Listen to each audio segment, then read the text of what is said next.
Andrew. Welcome. Hi, Andrew. Hello. Hello, how are you?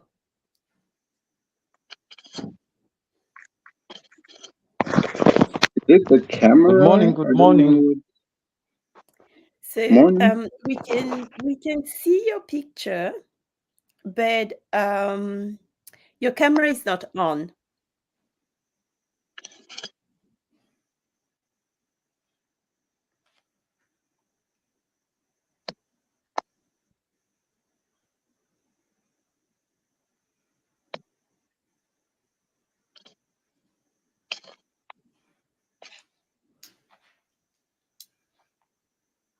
Oops. So I can no longer see anybody. So I just wanted to know if Mary, you still there? I am. Wilfred, are you still there? Yes. Okay. So at least the panel, the square is back. Um, I'm just mindful of the time, so maybe shall we start and then hopefully Andrew can join I'm in I'm still out. testing my mic, but Yes, we can um we can hear you. We can hear you. It's oh, you disappeared. We can hear you. It's just um Let's your see. camera just doesn't seem to be working. Let's just give Andrew a few minutes to join back. Okay.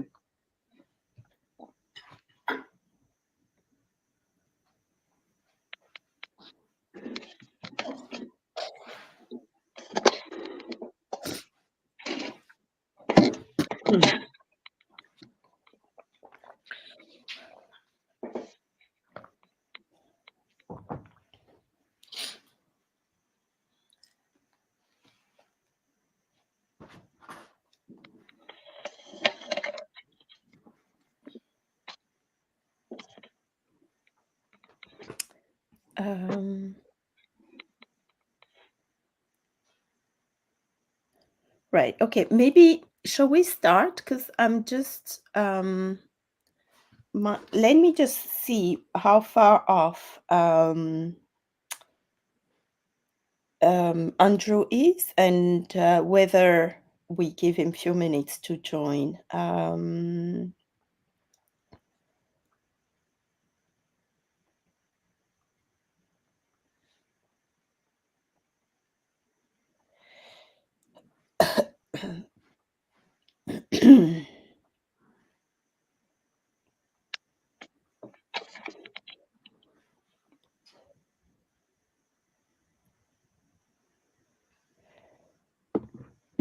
Oh, there he is.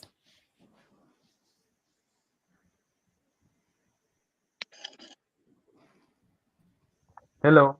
Am I Oh, yes, loud we and can hear clear? you. We can hear you, Andrew. Okay. Okay. Okay. And I assume that you cannot put your camera on.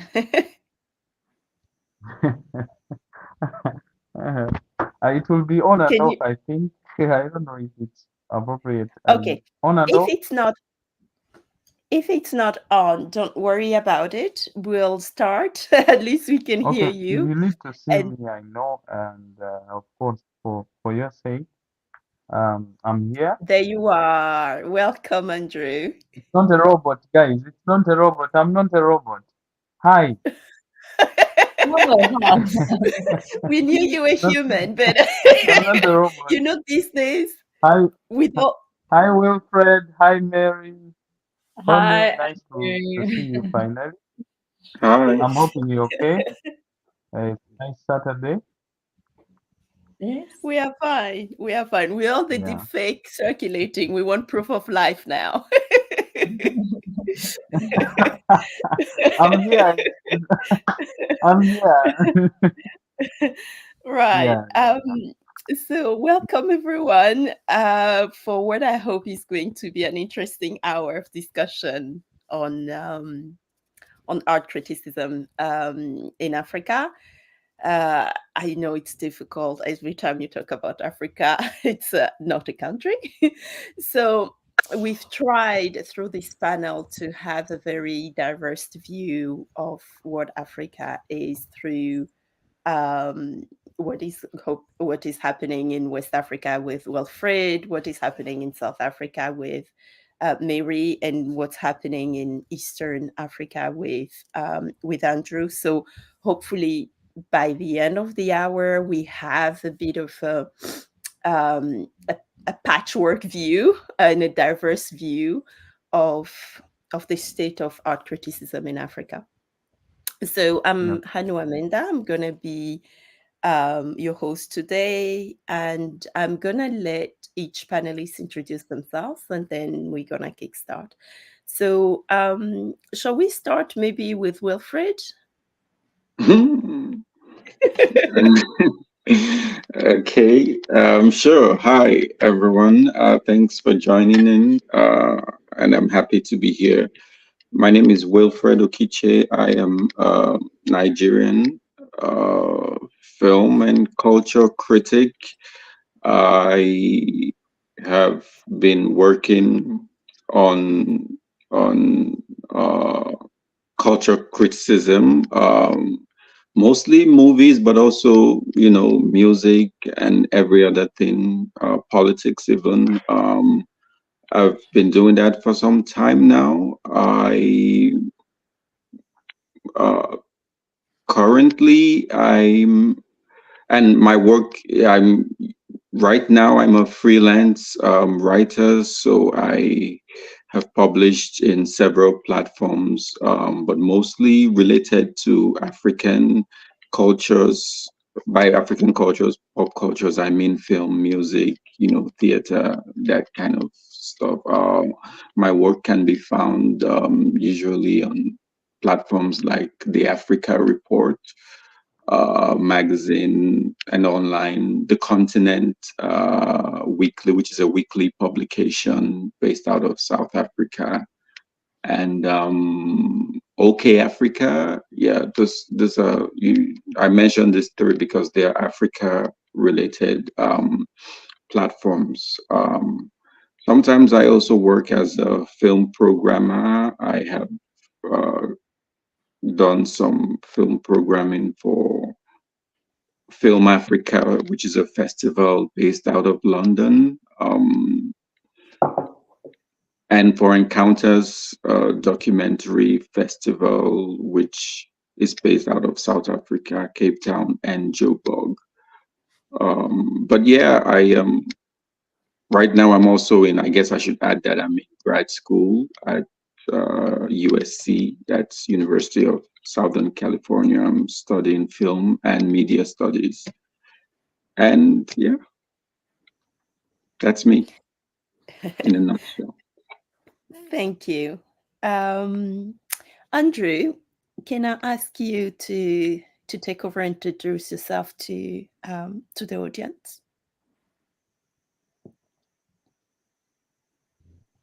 Thank you so much. Good morning. This is still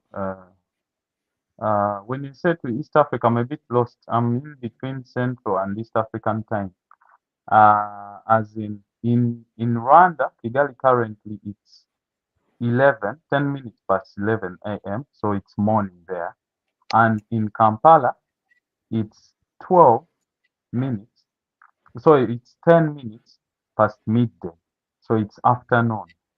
So when I am to say good morning from East Africa, I can say good afternoon from East Africa at the same time. My name is Andrew Israel Kazibwe.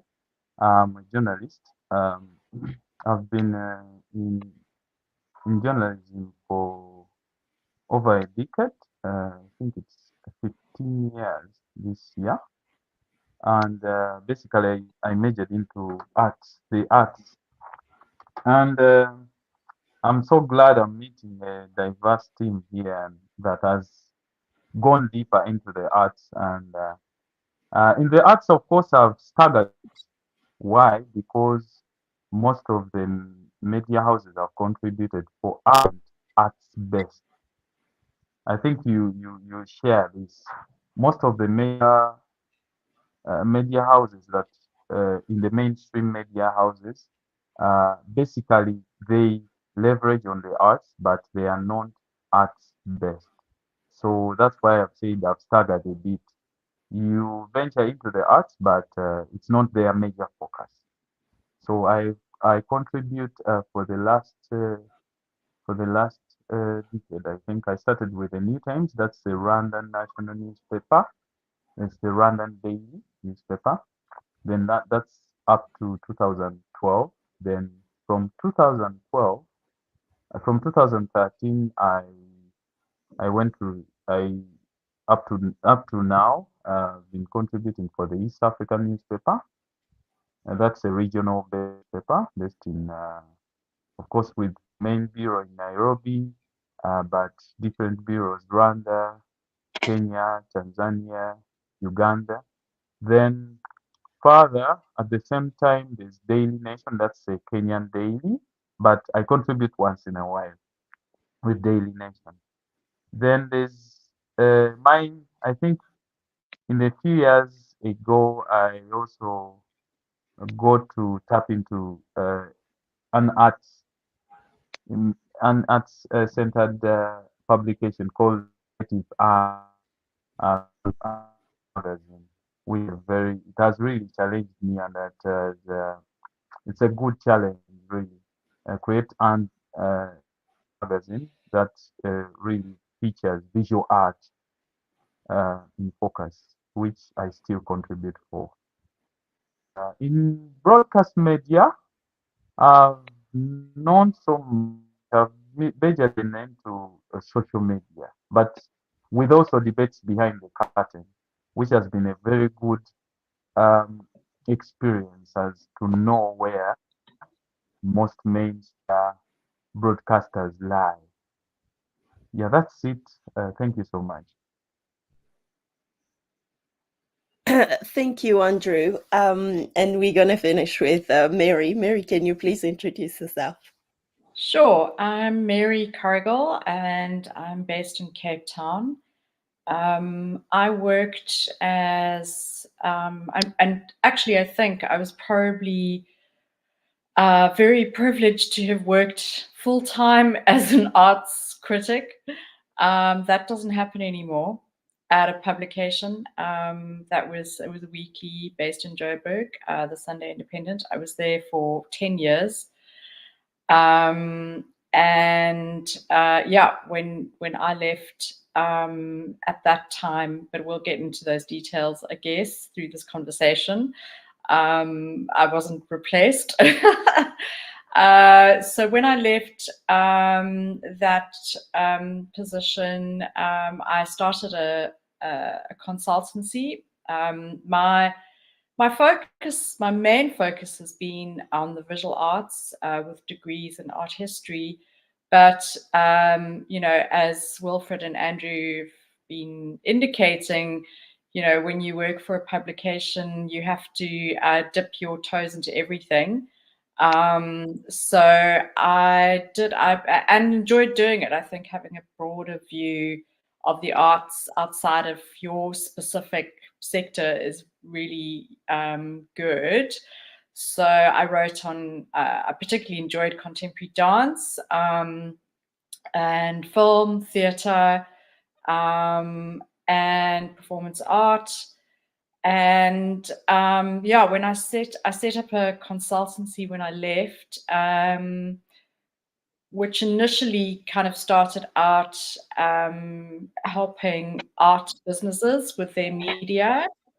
And then it went into research. I went into research largely for the government, but other nonprofits and other kinds of businesses doing research on different arts ecosystems. I've published many reports specifically looking at the visual arts, but I've also published reports on the gaming industry in South Africa, the animation industry. So there's just been a lot of interest here in the digital arts and how that has been expanding and what that growth has been like. But of course, even though I've really enjoyed this research, obviously, you know, at heart, I'm a writer. So I've continued writing. Interestingly, I don't describe myself as a critic. I describe myself as a commentator, but we'll also get into that, I'm sure. So I do write for various publications here, the Sunday Times, the Mail and Guardian, and a few international publications from time to time as well. The Art newspaper based in London, and others. And I started because I really was interested in, you know, the fact that there wouldn't be another generation of art writers here because the roles in the media just weren't there. So I started a platform called African Art Content, and it's really a development program that I run, where I essentially train writers, and then I supply the media with their work. So I'm kind of like an editorial commissioning. But I have to fundraise for it, so it's all, you know, funded by nonprofits. So that is a bit exhausting, but I have managed to run it since the beginning of COVID. So actually, that platform's gone for a while. So I'm I'm quite happy. We have a website and all of that, so that's very exciting. And now I'm, you know, I think Wilfred was saying he does some programming. I've kind of also slipped into that area. I've started a new arts festival here in Cape Town called Heat, a winter arts festival focused on the visual arts, but then there's theatre, opera, comedy, etc.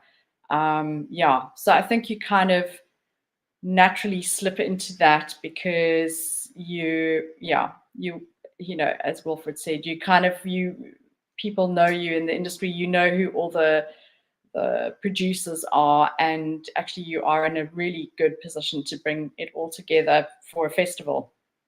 So that's me in a nutshell.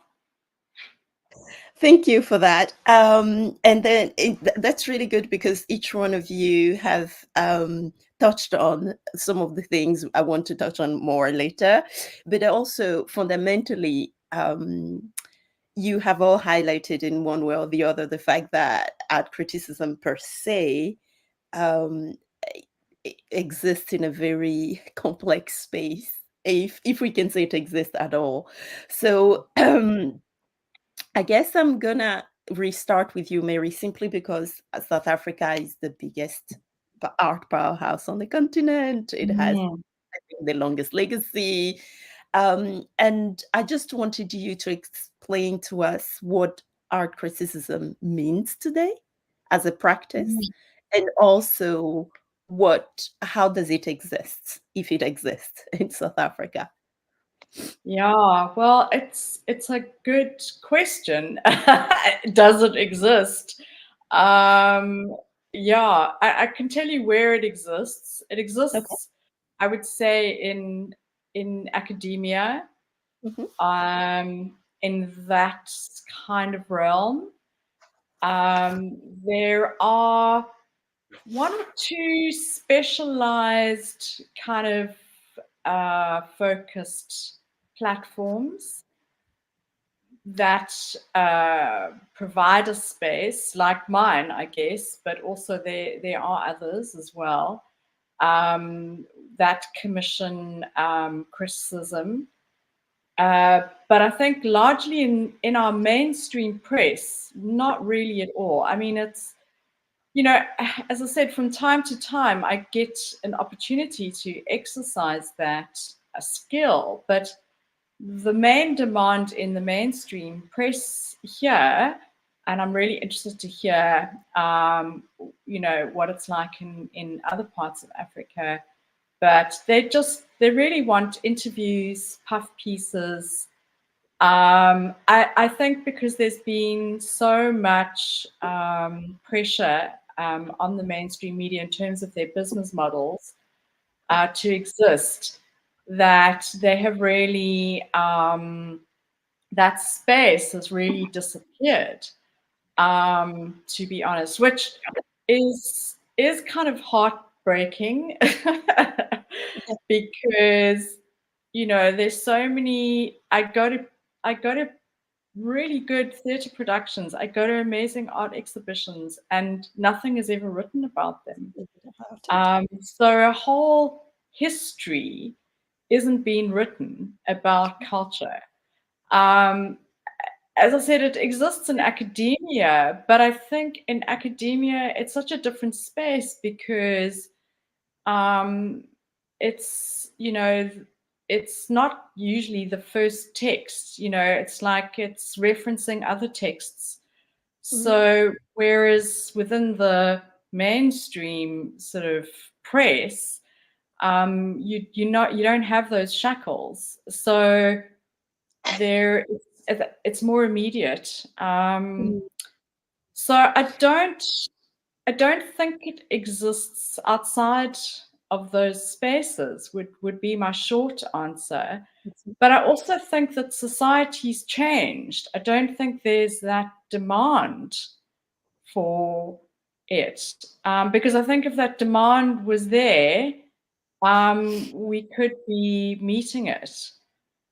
I mean, it's interesting because before I started the African Arts Content Platform, I actually held sort of workshops with artists, just to hear from them what value there was in art criticism. Was there value, and what it meant for them, you know, to help me kind of structure what I was doing, and to also see, is it necessary for them, even, never mind the public, is it necessary for artists? And I was actually really surprised at their responses. I mean, these workshops were in studio spaces, like big studios in Joburg. So they were young emerging artists. So I'm not talking established artists here. This was like groups of young emerging artists. And they kind of said to me that they felt that the absence of this kind of discourse about art in the mainstream press had created a kind of situation where the people who were buying art, and this, you know, this is obviously specific then to the visual arts, but the people that were buying art were just, they didn't know what they were buying. They didn't really understand what artists were saying. And that it had, people were just buying, they were buying works by a name that they knew. And that the art, that it had quite a negative impact, essentially, on the kind of art that was being made, because there was this demand to just make things that were simple in a way. And that, yeah, could be easily consumed because there wasn't that link, that bridge to understand what they were doing. And I guess some of them also felt like they were making art in a vacuum as a result. That what they made, because, you know, in some ways I always thought of criticism as being as a dialogue actually with art and artists. And so it was kind of like there wasn't this dialogue anymore. And this dialogue was actually quite necessary, not just for those artists who you were in dialogue with, but for those who were also reading those texts, that things kind of progressed in a certain way. So they were saying that they felt that there was that lack of progression within art. And honestly, these were things that they just told me. I honestly had no prompts at all. I just went in with an open mind, like, what are they going to say to me? Like, is it necessary or not? And, you know, it was good for me to hear it because it helped confirm, you know, what I was doing, but also it helped me because I could then go to my funders and say, this is why we need funding for this kind of text. Yeah. And that's quite a lot of things you've said. I think he's going to resonate with I'm sure. some of the panelists because, Wilfred, as I said, I was reading one of the things you wrote in Talent Press when you were saying that both filmmakers and the audience weren't quite seeing the value of a film critic. So I just wanted you to expand on that, particularly in the in your area of expertise, which is filmmaking, because I guess Mary's was talking a lot more about the art in general, but more visual art and painting. But so what I have the impression that the film critic's life is even harder. Film critic, what is that? What is that? Do they exist anymore? I don't know. Yeah. So, well, yes to everything that Mary said. I agree with everything 100%. A lot of it, just take it and move it to the film critic, you know, film critic's reality, and that's the same thing. Um, when I came in, it was hard enough being a film critic. I don't really like. If you ask me why I thought I could be a film critic now, I have no idea what I was thinking. In retrospect, maybe I shouldn't have. I don't know.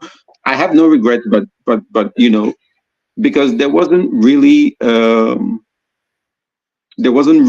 a tradition of it being profitable. I mean, sure, there were film critics, but there weren't film critics. I'm speaking for Nigeria specifically now, but there weren't film critics in the sense that that was all they did, and they were on staff at a newspaper. They were on staff. Some of them were on staff at a newspaper, but they were doing a lot of journalism as well. So a lot of interviews, a lot of reports, a lot of that kind of thing. And I guess for Nigeria, it goes back to how our film industry sort of developed. So it developed around, that's the present film industry, or I will call it Nollywood as we know it. It developed around video. That was the technology, because when I was coming of age, there were no theaters in Nigeria. There were no cinemas. There was in sometime in the 80s, but by the time I was born, they'd all gone. They'd all disappeared. And so for when I was growing up, there was nothing like theaters. They didn't come back till sometime maybe 2002. That's when theaters eventually came back, and the economy. When we came back to democracy in 1999. So 2002, that's when the theaters came back. But before 1999, it was the military dictatorship, and there was really nothing. The economy was shambles. So, but in that period of the military dictatorship, that's when Nollywood, as we know it, started to develop. But it was mostly home videos, people just coming together, recording stuff and putting it out there and selling it. And so there wasn't that economy of film critics writing about these films, as there might have been if there were films would go to theaters and would have art journalists and art critics to write about them. So it was just, these films are out this week and we love the stars. So it was very star heavy, and star system heavy. And, if this star is hot, then this film would do well and people would love it or not love it. So I guess that explains a lot why, that tradition wasn't there with us. So by the time I came in, we had gone back to making films for theaters, and some people were working on building that tradition. But I think by that time the horse had bolted. How do you say this? The horse had left the stable. So it was like fighting against the cat had come before the horse. So people were used to, they weren't used to anybody telling them what to think, what to feel about a film, if they liked it or whatever, they just wanted to watch the film or not watch the film. And so there was this whole, just to summarize so that I don't go on and on, there was this whole, let's see if we can do this, if there's a need for that, for that. Like Mary says, I don't know if there was a need. I mean, there was a need, obviously, but also, was there a need large enough to make someone pay for it and keep paying for and justifying the expense of keeping you there? So when I started interning at a platform, at a online newspaper. And I guess it was easier for me because it was a youth-focused online newspaper, and they were very big on youth culture, and Nollywood was youth culture at the time. And so my editor publisher would encourage me to write, film reviews, and that's how I really got my foot in. But it wasn't till I went to, I applied for Talent Durban. That's the training, Talent Press Durban, the training arm of the Durban Film Festival, that I was exposed to this whole, international cinema going on outside Nollywood. And then I met some other film critics, and that inspired me, to just go back home and just keep doing, because it was, how film festival, the vibe there is like, it's a bubble, and it's this rich bubble, and it's not really the real world, but you're also inspired by everything that is going on. And so I went back and I was like, I'll try to make this work as long as I can do it, because I really, really enjoy it.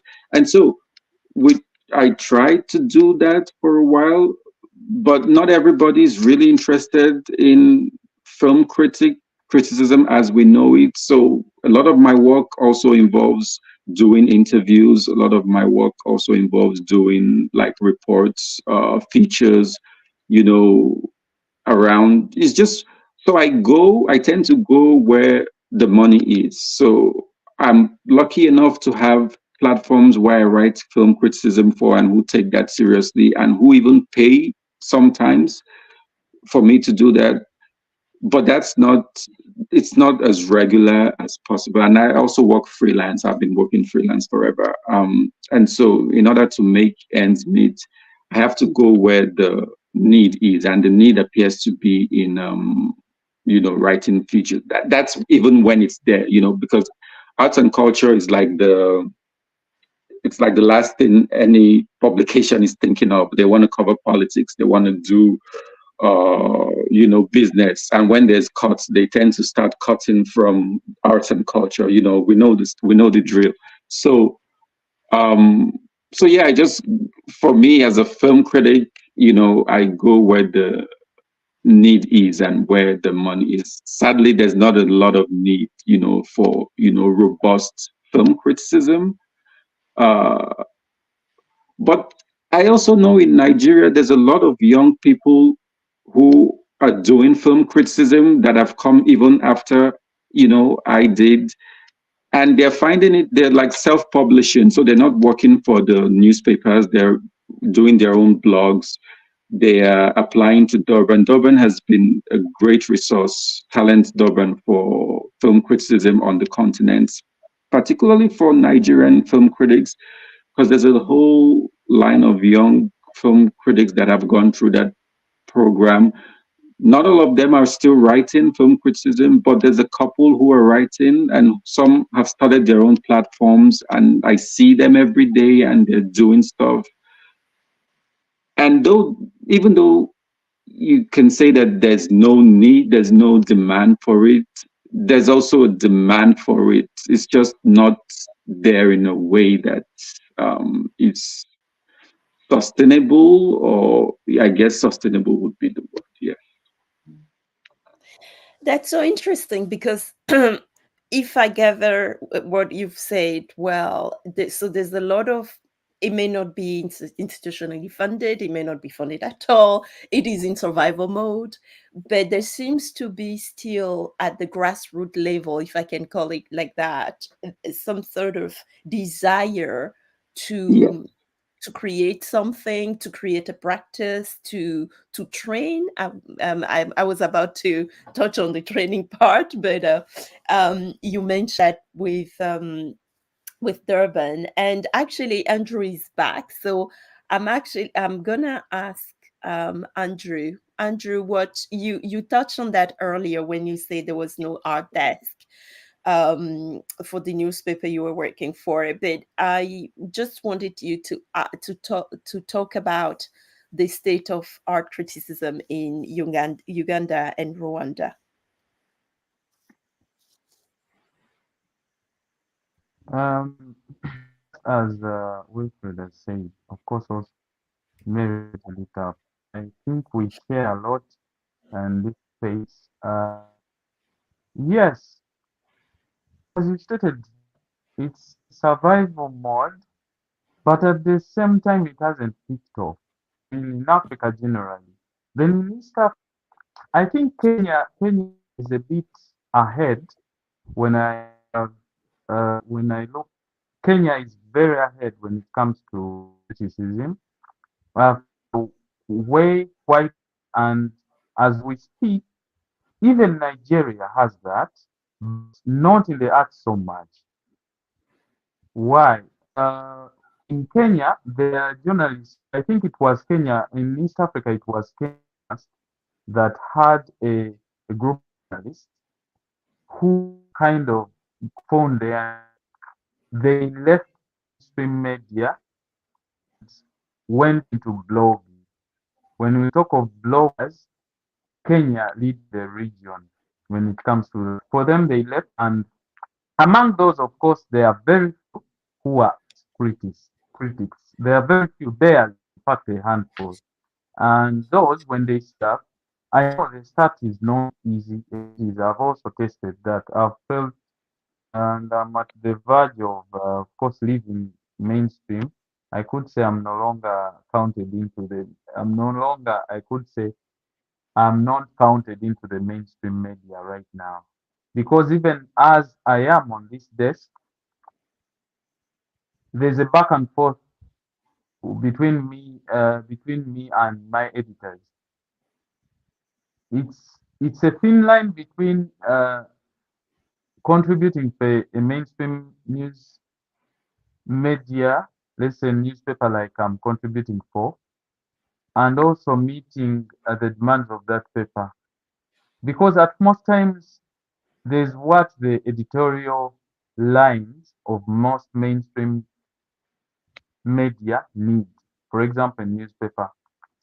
Um, but most editors that are editing us right now, most editors that we are under in mainstream media houses across East Africa are not basically arts venture. They are not. Their heart isn't into the arts.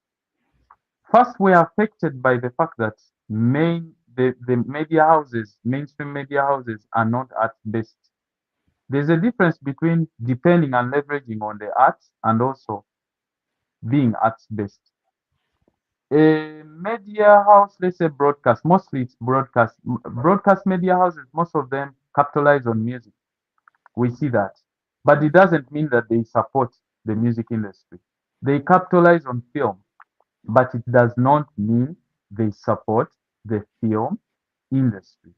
They just use it just to capitalize on it and to get their audience entertained. To It's their model that they use, but it's not basically in the interest of nurturing or building the arts scene. So that's the challenge we're facing. That if you walked into any media house and you asked who's the arts editor here, they are not there actually. We don't have arts editors. We fall under entertainment. That's where they put you. So when it comes to entertainment, the gossip, the everything falls there. So when you come as an arts, in fact, it has It has been a back and forth, as I've said. Me personally, right now, it's not a growth for me under a media house, mainstream media house, because when you write your pieces, they kind of twisted. They kind of there's not much they add on to you, but they are turned upside down in the interest of some editor there. And if you ask them, okay, what did they mean with this piece? What are they approaching? And does it make sense after then? It's really a disrespect to them if you question their authority. So in East Africa, Kenya leads, and that's why we have a lot of bloggers today who have ventured into different things. They have mostly tourism, travel bloggers are there. They are food bloggers, barely arts. Arts, there are very few. In Uganda, we have also very few. Most arts journalists haven't survived so much into the mainstream, barely a handful. In Rwanda, barely any, I could say. I'm talking it from experience. Um, because there's one journalist actually I interviewed, he's a radio guy, and he has really had it rough. He's a music critic, and he could really, really go, but he changed the industry as well. He could really go after the musicians. When it comes to um, investigation, their creative process, and a lot of even finding the sound when it comes to Rwandan music, the sound. He could really critique that. No, this sound was. Don't say that this is your. You haven't owned this. You have borrowed it. We could say, or you have. This beat is from a song by a Nigerian musician. So don't say that it's really your authentic creation. Um, but he has had it rough. He really had it rough. And he has at many times been at crossroads with uh, musicians, and of course, in his media. Um, when it comes to the rest, Tanzania, Tanzania is, when we could say Tanzania has its sound, but when it comes to critics, not many, not barely also, we could say, and Burundi as well.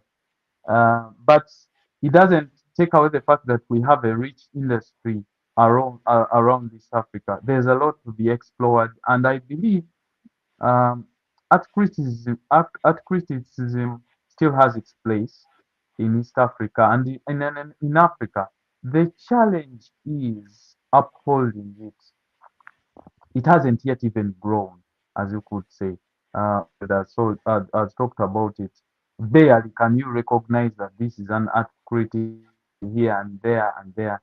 And most of the time, I found myself at crossroads. You either critique, you have to critique, you end up doing reviews. Of course, reviews have to have criticism in them, but most of the time, if you stick to the arts, me when I write the arts, most of the time my editor gets bored and is like, can't you write about other things? And I'm like, no, I've written about movies, film, theater, visual art. And he's like, no, can you write lifestyle, something about around outside that? So it shows me that I don't barely have a place in mainstream media house. Um, and with broadcast, this is in Rwanda, broadcast, they barely talk about the gossip, the showbiz. Gossip, Mm. showbiz, not criticism. That's how it is. In Rwanda, that's how it is. In Uganda, partly. In Uganda, it's half in broadcast.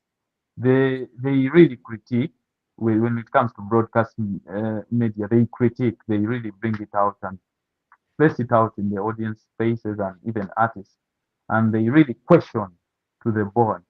So Kenya still leads. I really applaud Kenya, even when it comes to the bloggers themselves. Bloggers, in fact, in Kenya, give a lot of pain to mainstream media.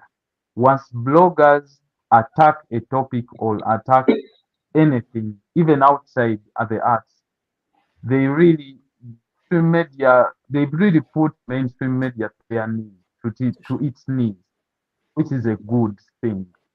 I don't know how it's going to be, but we really, I think they are required a real notice. I haven't put my ears out so much and my eyes to find out where I fall, where I fall, but with the arts critics, we barely can survive, I think. Not under mainstream media. We can barely. Yeah. It's interesting, Andrew, because you actually provide me a nice transition to the next point. Because so I speak French because I'm from Togo, and Togo is a French-speaking country. And in the French part of the world, I was having a discussion this week when I was preparing this, and I was actually told that as a practice, French speakers are encouraged not to critique, and told this is a nascent practice. Therefore, you providing any critique is a bit like you're spoiling you're spoiling things. So can you go along? Mary talked about puff pieces. Wilfred, I read your piece again where you were talking about how to be a truth teller. So I wanted to ask you, in your individual and personal practices, how you find that balance between telling the truth or critiquing.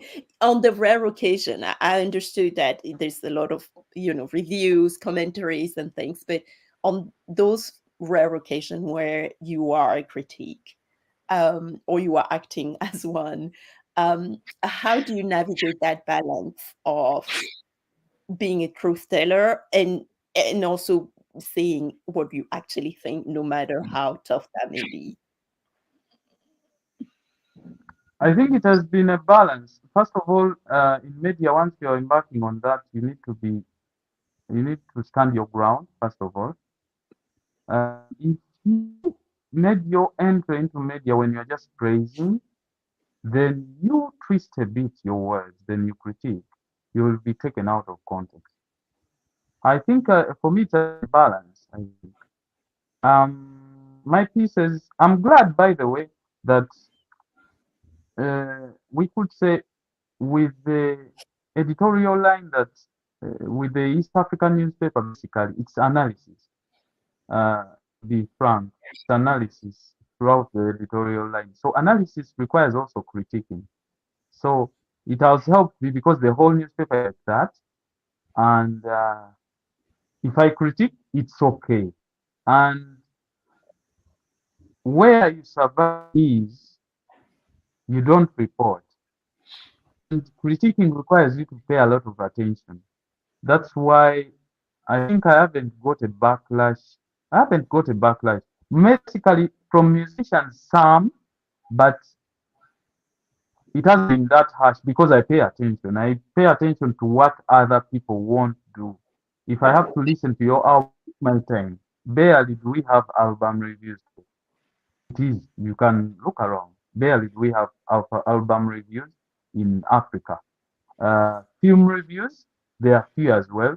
It means by the time you critique, you have taken your time and watched the whole project and really mentalized it. And by the time criticism comes in as a review, um, the artists themselves, they know actually the truth. So they sit back and they internalize it. It's unique, comes out as a different piece as well. But I think my challenge has been more onto the editors, on the side of editors, because what is to edit a piece that is a review of a film, and they kind of will turn it around and it changes meaning, yet they have no clue of what they are editing. That's the problem. So you, in the end, get a backlash from the artist. right? And the public itself, because actually today I deem the public also part of the public. A certain niche is smart. Basically, most of the media houses in the mainstream are gambling. Um, they don't use experts. Basically, it will be harder for a media house to consult you as a critique, and they say, you know what, with your expertise, we believe you can add something onto us. So we request you to really be featured on this section and really, it's harder for most mainstream media houses. That's why we're falling out with them. So for me, at first I had, I think it was the audience to understand the, especially artists. It was at first I had a challenge with them because they would be like, they believed I was reporting, but at the end of the day, they had to follow what I'm writing, which is not easy because artists are up and down. They believe you Mm. should report about them, yet you should learn about their art, then further delve in. That's where criticism comes in. So for them, when they prepare, they just like any press conferences, any press release. If somebody sent you a press release, you would read, you know, it's their interest. So you will take it upon yourself to further dig deeper behind, find out what's the curtains. That applies to the same events when it comes to music, film. They have something they are presenting, and there is a surface of it. But going back deeper and digging deeper into what has been presented is a challenge. So if you stand, I believe if you stand your ground, mine has been standing my ground. I pay attention to detail, and with that, if a question back, I'm ready to reply that if you look at this, I took my time and I'm like, I've taken my time to review this project, and this is it. I actually upload visual artists. Visual artists are kind of open-minded. You can bring out another side of the story, like you interpret their works and bring out the image that they had no idea about, and they're like, wow, this is, I had no clue. But when you explain it like this, they're so open. The visual artists are so open, and some film guys, they're like that. But music, they are not yet there. Musicians are not yet there when it comes to that. Theater, they are also so open. I like them because when they feel, when they are ready, they're open up to feedback. So that is it so far. Thank you, Andrew. Mary and Wilfred, who would like to talk about their their personal practice and how they find the truth teller piece or the critique piece. Yeah. I mean, I think Andrew, Andrew's idea to stand your ground is, yeah, it's a hard one to do. I think for men it's a bit easier, I will be honest, because I definitely have found that the biggest backlash that I've had in standing my ground has been from men, usually powerful men in our art world, who are so outraged, and they're never as outraged if any of my male contemporaries say something. So it's like, a woman, how can a woman say, it's like there's another level which makes it harder to stand your ground. And I think also because our our visual art community, our theatre community, our dance communities here are so small. We all know each other very well. And when you've been working as I have for so long, you've known these people for 20 years. It's very hard to then write something about their work that's negative, and then when you do, it feels personal for them, because it's like, you've known me for 20 years. why didn't you just take me out for coffee and tell me that I should be doing this differently? And instead of broadcasting it to everybody, so I've had to suffer a lot of insults from people I've known for a long time, and I have to say that it reached the point where I just didn't. I felt if I had negative things to say, I actually just didn't want to write anything at all,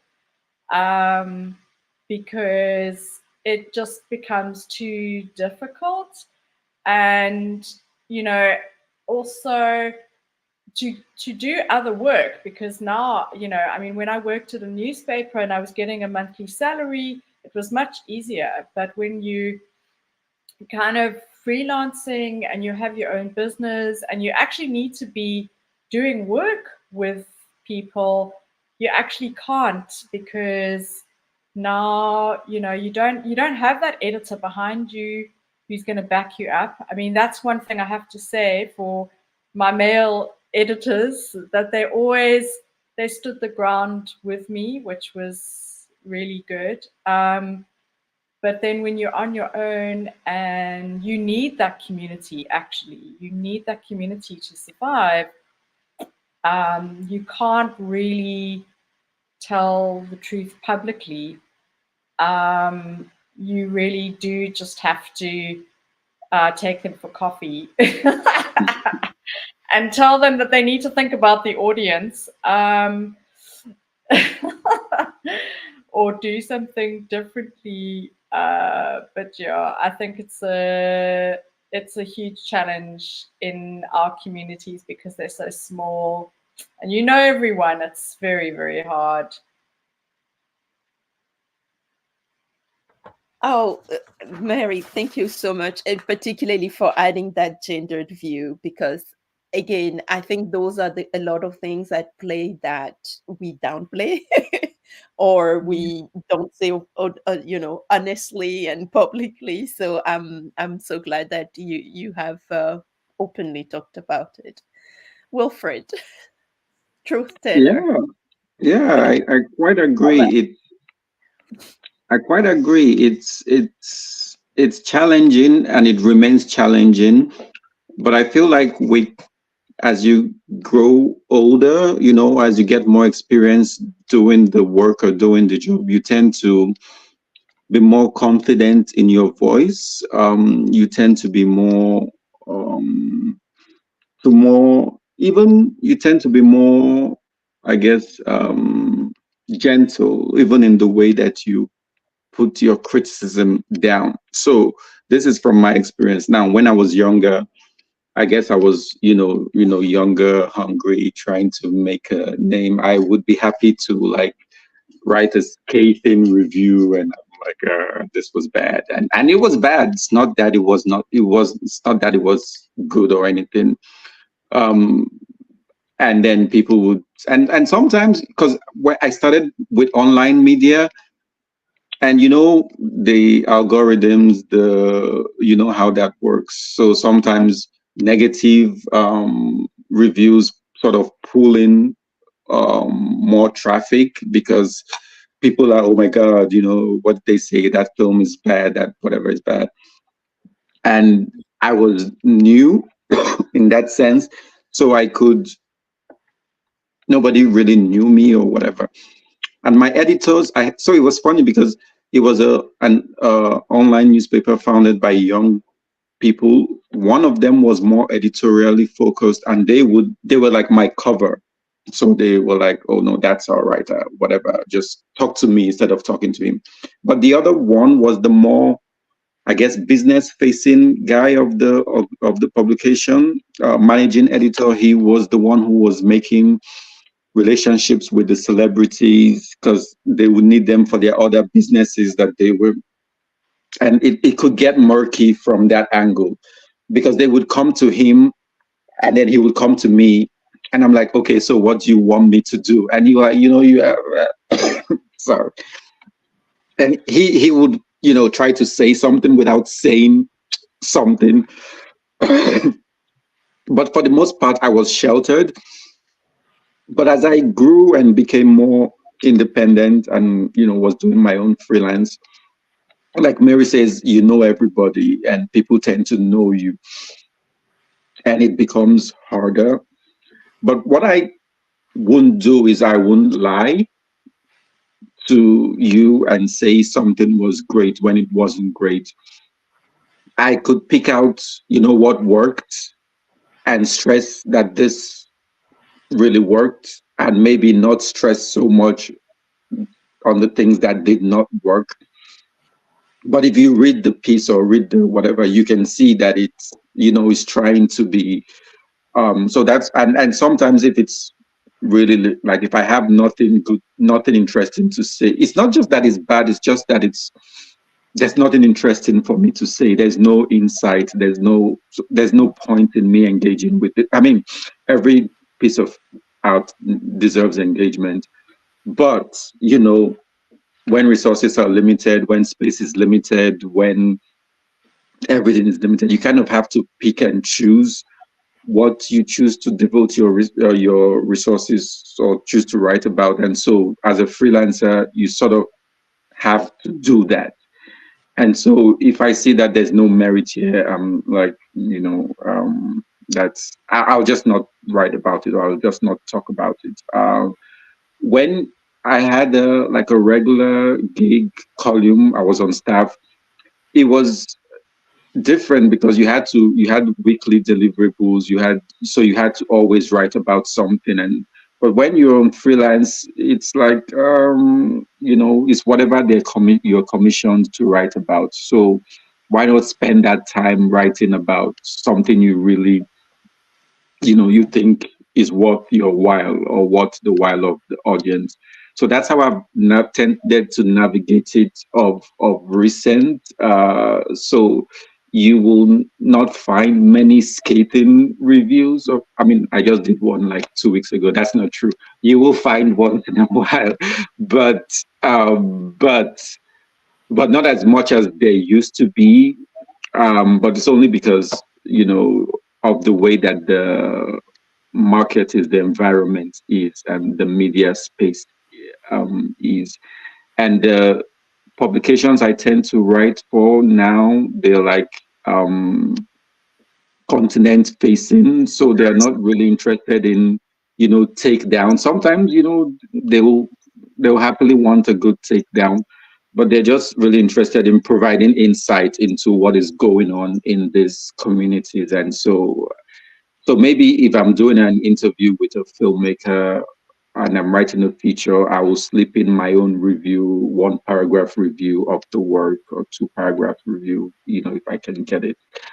And yeah, that's how I'm navigating it. But I've had relationships where, that were, shaken by reviews that I wrote. And I've also had relationships that were strengthened also by negative reviews. I had a friend, he's one of my good director friends. He made a movie that I thought was not what his talent. And there was no way around it. I, said it that I didn't like this. And he, so, a lot of times filmmakers know, that's what I've realized. They know when they're not, they know, so they know. And, but they want you to say that is great regardless, but the ones who really, really have that insight and who know also will tell you, oh, actually, yes, but this is why this, and then they start giving you all the reasons why they did that and why, and it comes down to the challenges of making art and making film, because it's hard. It's incredibly difficult to make anything on our continent. We all know that. And so you have to also balance that. It's not like they have the resources of Hollywood or Europe, so there's also that to consider.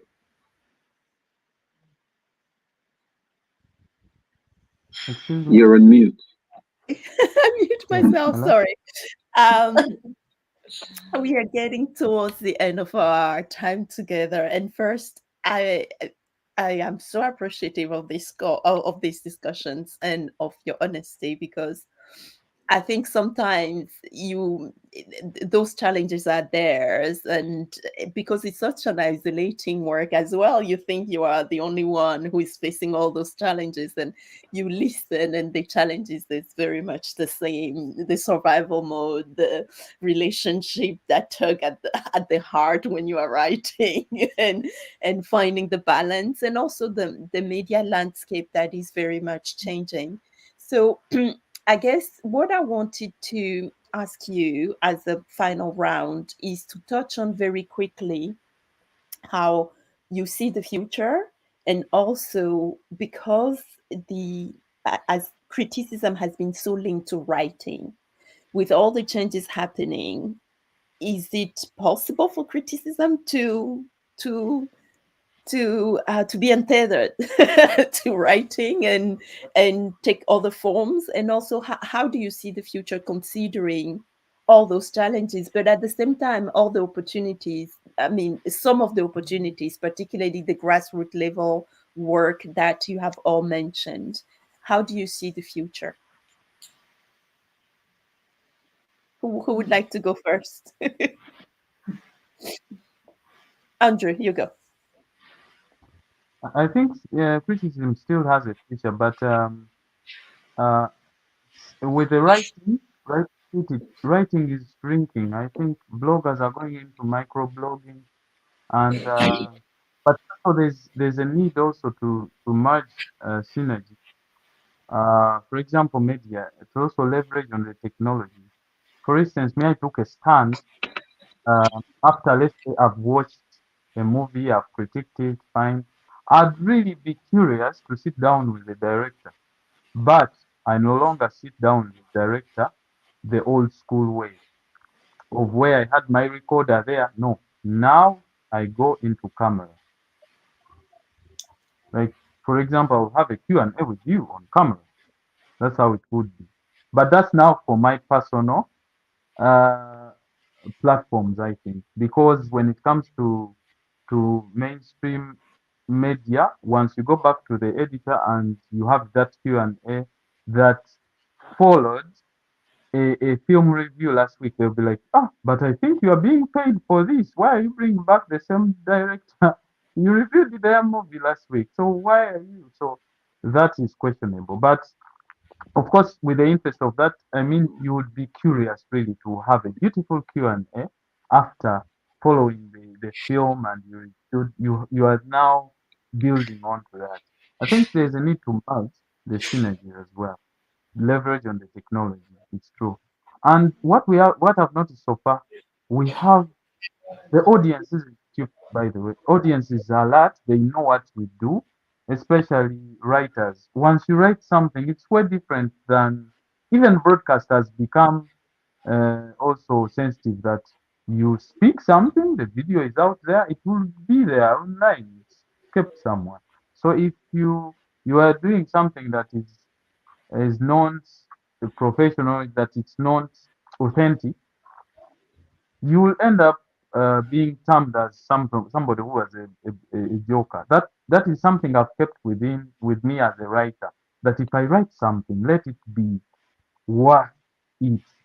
If I critique, people will see it. It will come out in the due course. These are things that people will be researching and they'll be using as reference. If you are just doing PR, you will be termed as somebody who was doing PR, public relations. So that's a thin line. Audience is smart today, smarter today, I think. So the future of critiquing, I think, will go in there. I think with a niche, we have to find our niche. It will be smaller, and we have to grow it. Audience niche. We'll have to grow it.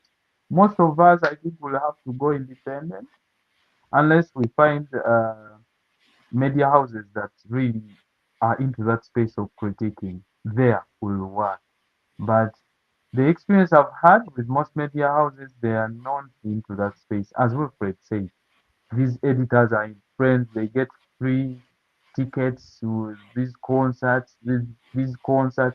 these event organizers. So when you critique this, it does not serve it.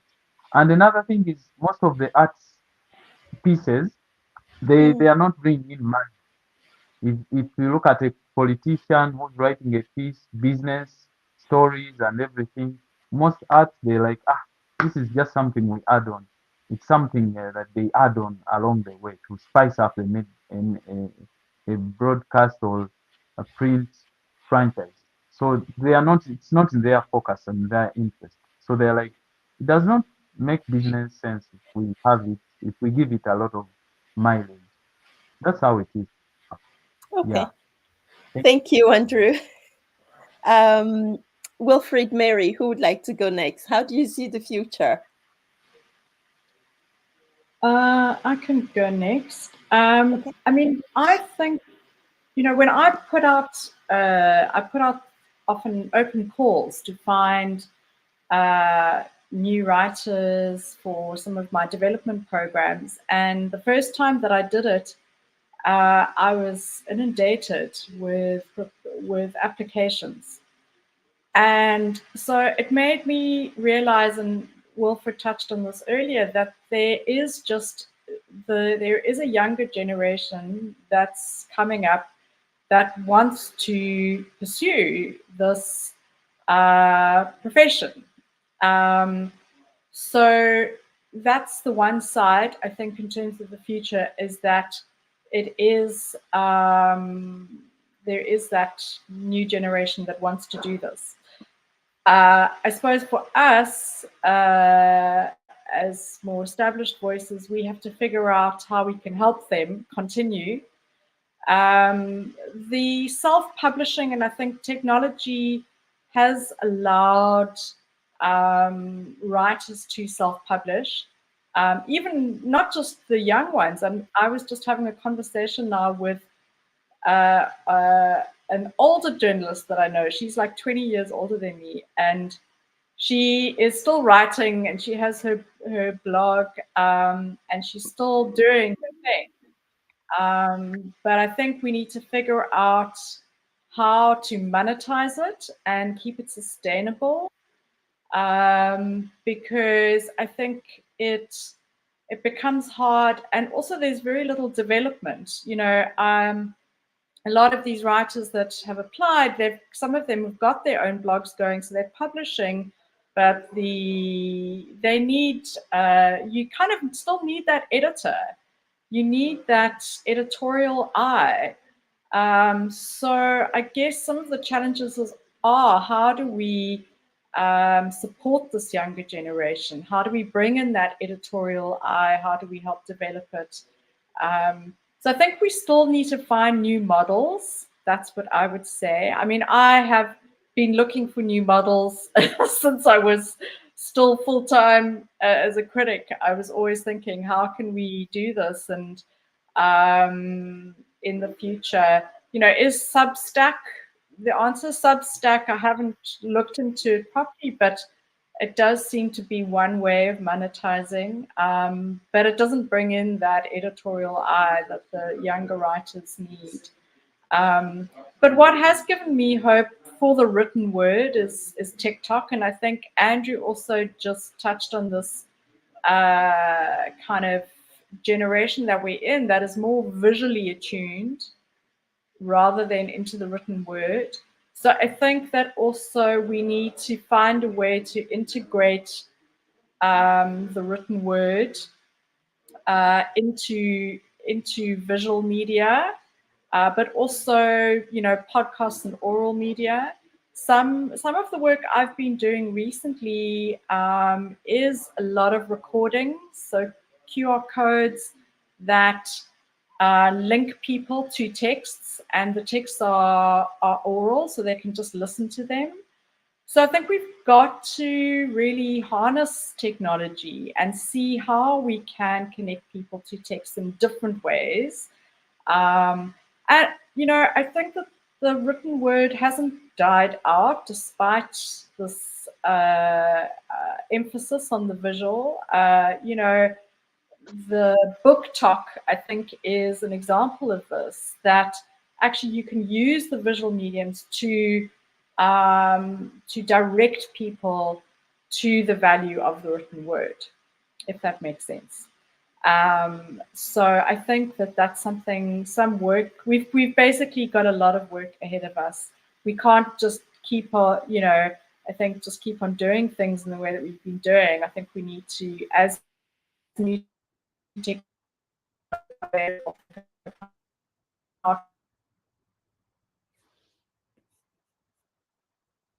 Hello? Hello? I got lost. Hello? Hello? Yes, sorry. The end was you were saying we need to keep ahead of abreast of technology.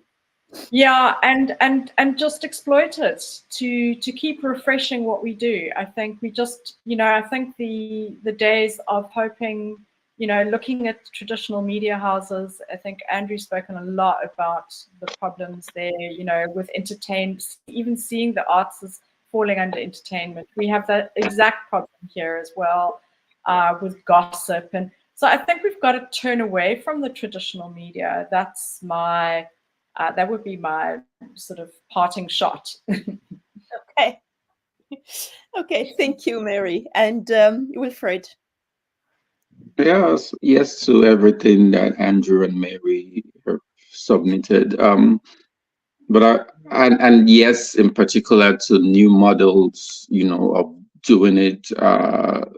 In the last 5 years, when I first got into media, they started talking about the change in the shift, and since then it's only gotten more obvious and more rapid, and every day there's something. Now there's AI, and there's all this generative technologies and all that, and as a writer or someone who identifies as a writer, it pains me to say that maybe the future isn't written. Maybe it's something different. Maybe it's video, maybe it's audio, maybe it's the influencers, who are on Instagram and on TikTok, and on, because sometimes that's filmmakers, studios want to push out their product, their films, and they're not looking for the critic to come and write a review. They're looking for the influencers, to come and do, video and go watch this movie. And that's what they want. That's, their priority. They'll fly you down to wherever, Netflix has all these events they do in Joburg. They fly influencers from Nigeria, from Lagos, for Bridgerton, for whatever big original they have. So that's not criticism, yes, but maybe find a way to make criticism more fun, I guess, more hip, or more in the.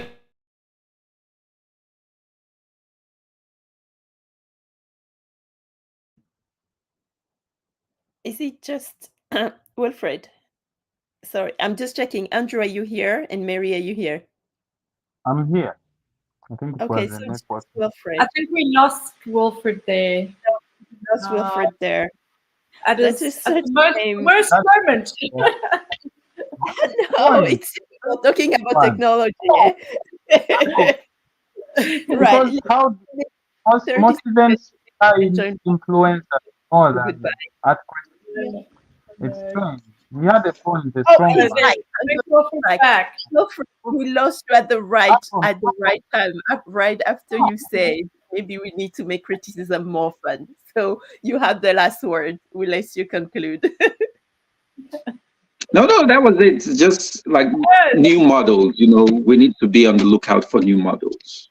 Yes. Okay. Exactly. So that's gonna be. We're gonna end with those wise words. Looking for new models. I wanted to thank you so much We for do this again. We need to carry this on. This discussion is so deep, and we have just tackled the surface. We need I know. And sadly, we need a series. But I think we've made some good connections, and we need to find ways to continue this discussion, especially with all the ideas that we've had, because I think individually in our own silos we're facing very, very similar challenges. But I wanted to thank you so much for your time, for your contribution, and most importantly for your honesty. Thank you so much, and have a lovely day or rest of the day. Yes. Thanks, Hanu. Thank Thanks, Thank you. everyone. It's been a pleasure. Really lovely to, yeah, as Hanu says, yeah, we're in our silos. And so it does make us feel better to know it's happening to everyone else elsewhere. Thank you very much. Bye-bye. Bye. Bye.